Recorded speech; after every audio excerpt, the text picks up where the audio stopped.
கிடக்கு தமிழ்.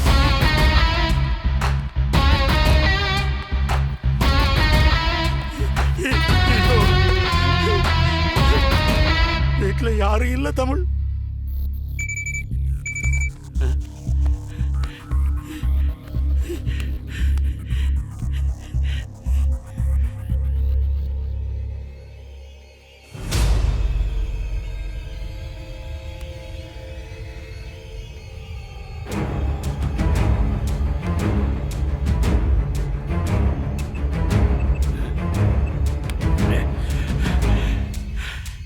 தங்கபாண்டி, என் பொஞ்சாதி பிள்ளைகளுக்கு மட்டும் ஏதாச்சும் ஆச்சு, நான் சும்மா இருப்பேன்னு மட்டும் நினைச்சிடாத.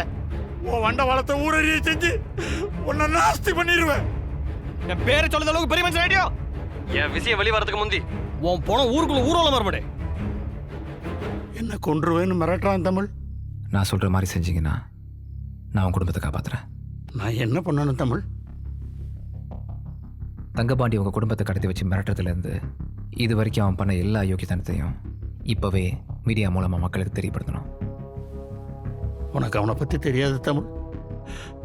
மோசமானவன். கோவத்தில் என் பொண்டாட்டி பிள்ளைகளெல்லாம் கொண்டாலும் கொன்றுவா. இப்போ மட்டும் உங்கள் குடும்பத்தை தங்கபாண்டியன் உயிரோட ஓட்டுவான்னு நம்புறீங்களா? தங்கபாண்டி உங்கள் குடும்பத்தை கடத்தி வச்சுக்கிட்டு மிரட்டுற விஷயம் மக்களுக்கு தெரிஞ்சாலே அவங்கள விடுவிக்கிறத தவிர அவனுக்கு ஒரு வழி கிடையாது. அப்படி செஞ்சால் மட்டும்தான் உங்கள் குடும்பத்தை உயிரோட காப்பாற்ற முடியும். நீங்கள் யோசிக்கிற ஒவ்வொரு நிமிஷமும் உங்கள் குடும்பத்துக்கு தான் ஆபத்து.